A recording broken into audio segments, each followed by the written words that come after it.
రాఖీ పండుగను పురస్కరించుకుని Warangal under railway gate ప్రాంతంలో పద్మశాలిలో జంధ్యధారణ కార్యక్రమాన్ని నిర్వహించారు. తమ ఆచారం ప్రకారం జంధ్యాలను ధరించారు. శివనగర్లో మార్కండేయ ఆలయంలో జంధ్యధారణ చేపట్టారు. మార్కండేయ స్వామివారికి ప్రత్యేక పూజలు నిర్వహించారు. అనంతరం రాఖీ పండుగను ఘనంగా జరుపుకున్నారు. నూలుతో తయారు చేసిన రాఖీలను ఒకరికొకరు కట్టుకున్నారు. ఈ కార్యక్రమంలో అండర్ రైల్వే గేట్ ప్రాంతంలోని 12 డివిజన్ల పద్మశాలీలు పాల్గొన్నారు.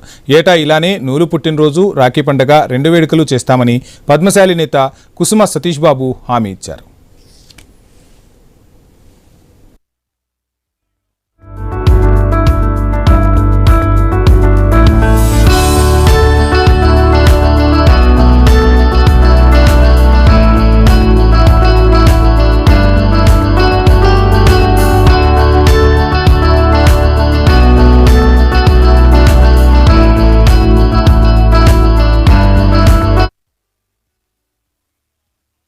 బిడ్డలందరూ కూడా నూలు పుట్టిన రోజుగా భావించి జంధ్యాధరణ కార్యక్రమాన్ని ఏర్పాటు చేయడం జరిగింది.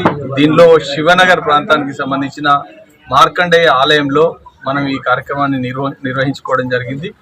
ఇందులో కుల బాంధవులందరూ కూడా ఇవాళ రాఖీ పౌర్ణమి సందర్భంగా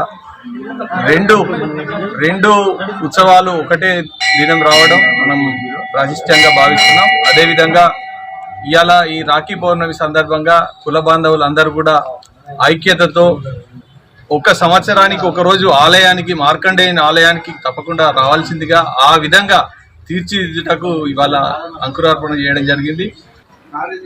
పద్మశాలి బిడ్డలందరూ కూడా